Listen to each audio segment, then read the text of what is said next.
Selama mereka memenuhi dua persyaratan ini dan menerima segala bentuk penilaian, mereka bisa membawa sendiri ahlinya ke Jakarta.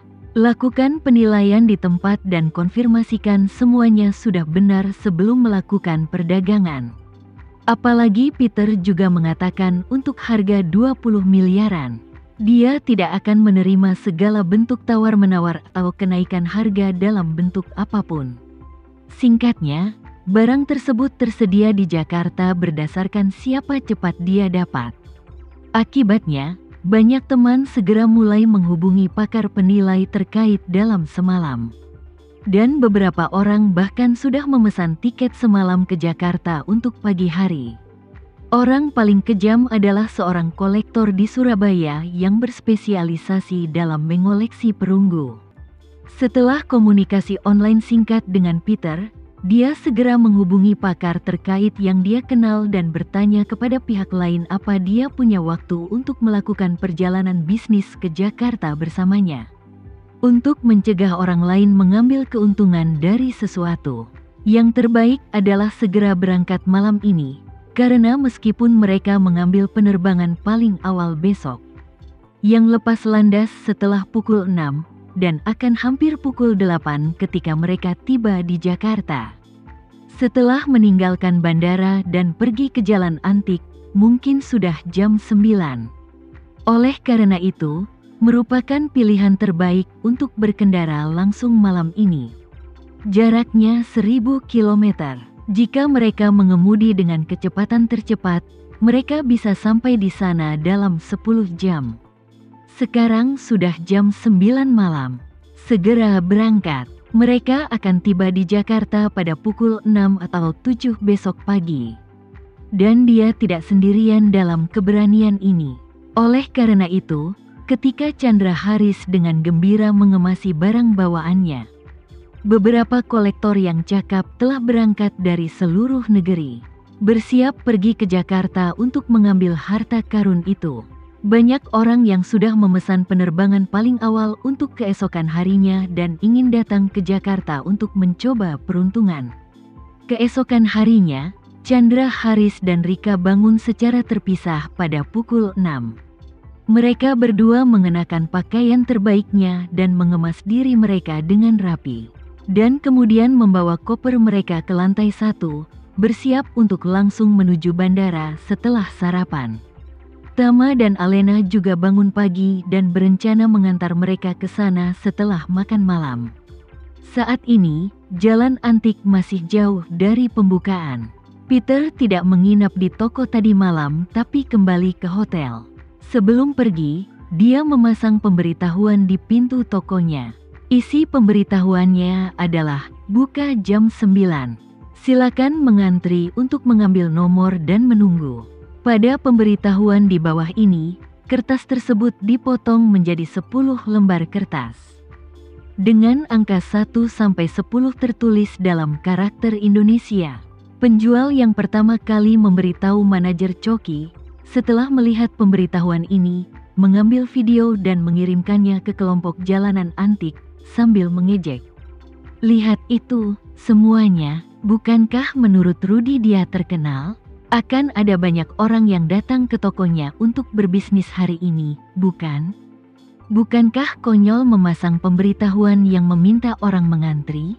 Seseorang menggema, kukira mereka tahu bahwa akan ada banyak orang yang mengantri pagi ini.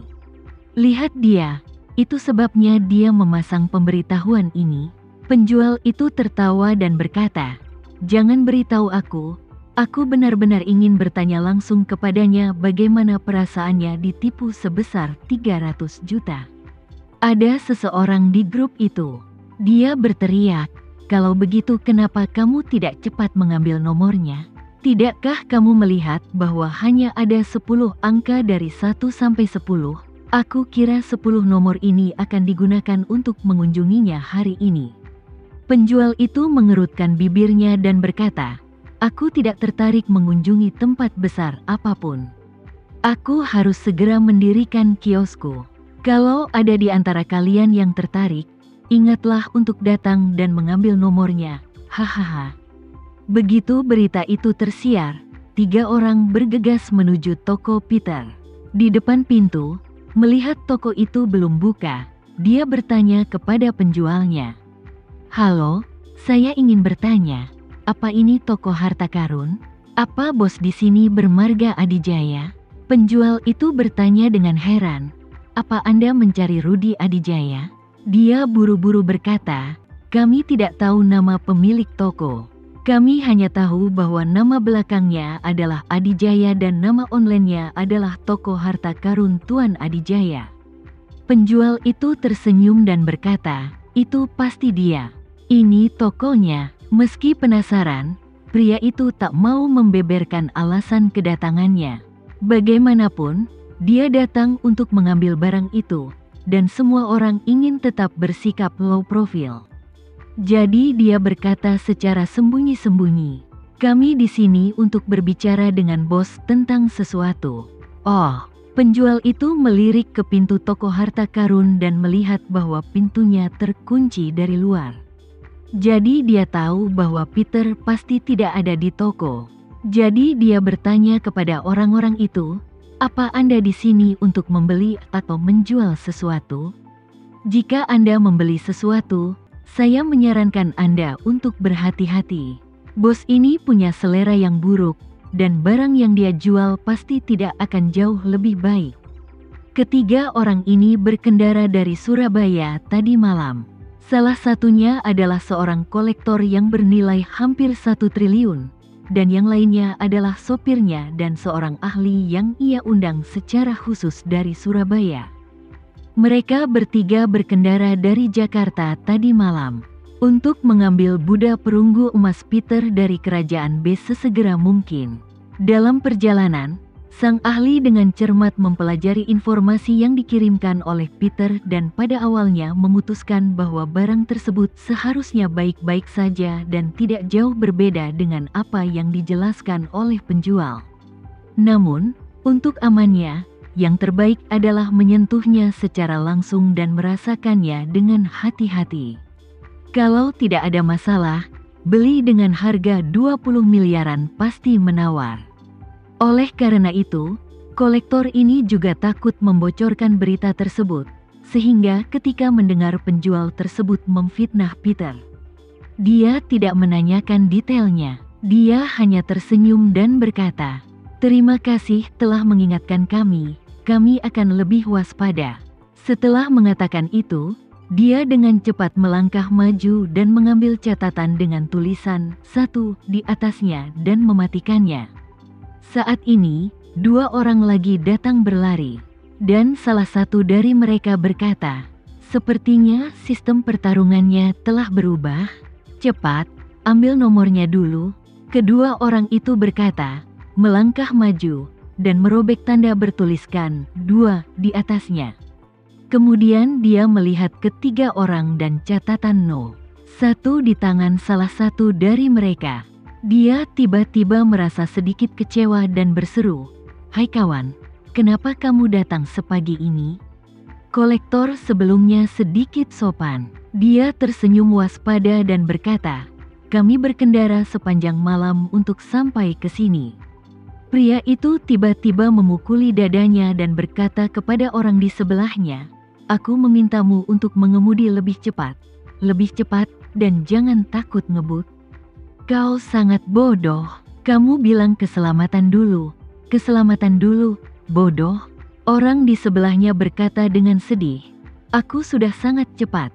Aku mengemudi dengan kecepatan 150 per jam sepanjang perjalanan." Penjual itu melihatnya, terkejut. Dia segera berjalan beberapa langkah dan mengirim pesan dengan suara rendah ke grup. "Sialan, kalian, itu benar-benar hantu. 2 kelompok orang datang ke sini pagi-pagi sekali untuk mencari Rudi. Sepertinya mereka bersungguh-sungguh. Mereka berkendara ke sini sepanjang malam. Mengapa kedua kelompok orang ini datang sejauh ini untuk menemukannya?" Para pengamat diam di grup tersebut sedikit bingung saat melihat video ini. Beberapa orang bertanya-tanya, mungkinkah orang dari tempat lain mengetahui bahwa Rudi melakukan ketidakadilan besar dan ingin datang ke sini semalaman untuk berkunjung. Seseorang segera menjawab, meskipun Rudy sangat serius.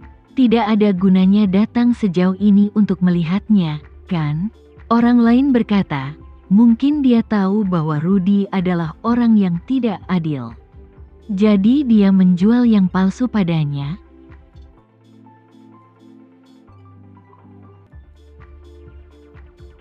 Sekian dulu ya video kali ini, kita lanjutkan lagi videonya di lain waktu.